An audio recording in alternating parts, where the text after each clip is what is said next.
Dear students, today we shall learn the Ball poem by John Berryman.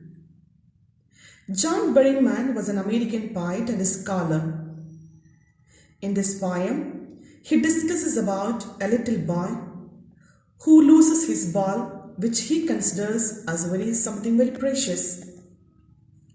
However, he has never ever considered his responsibility that he might one day lose his ball. It is only when that happens he realizes that it was his responsibility to keep the ball safe. The boy suddenly realizes that everything he will ever own will be his responsibility. He also realizes that the things will get lost from time to time, and money simply cannot replace them all. As he is learning these lessons, he is growing up. He will never again be as innocent as he was before when he loses the ball. He will never be naive enough to not to feel the pressure of his responsibilities. This is a very painful thing for the poet to watch. In this poem, the ball symbolizes our family, our beloved ones whom we love. And the loss of the ball symbolizes their death. As we grow older, we will become more and more accustomed to seeing our loved ones die. We will learn how to deal with such a loss and to move on from as well.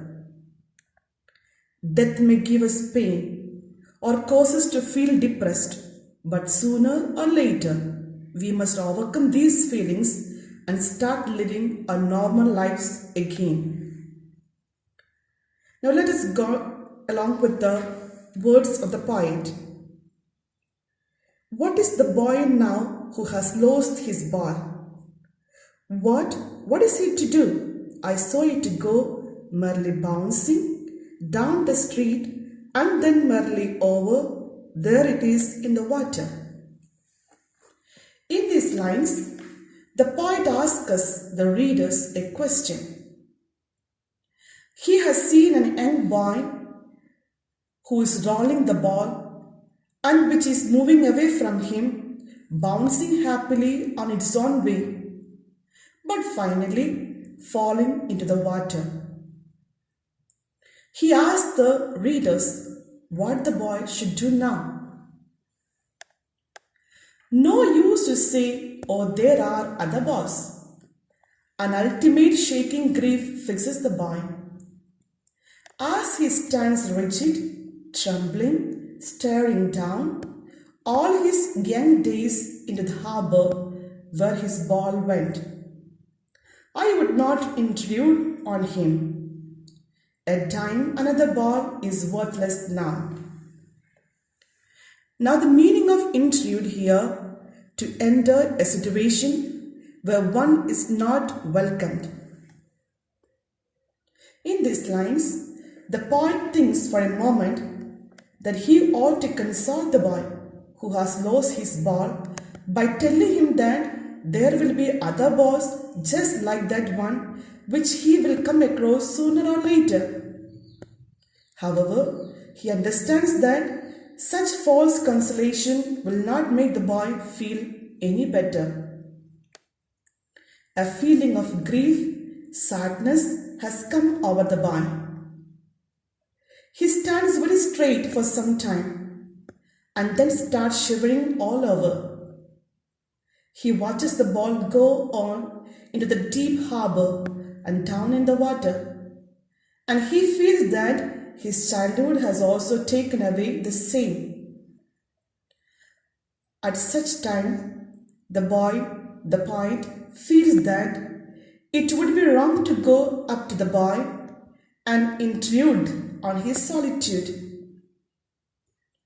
Giving him a dime to purchase another ball will not hold any value for him, because the precious thing which considers by one as something very dear cannot be substituted.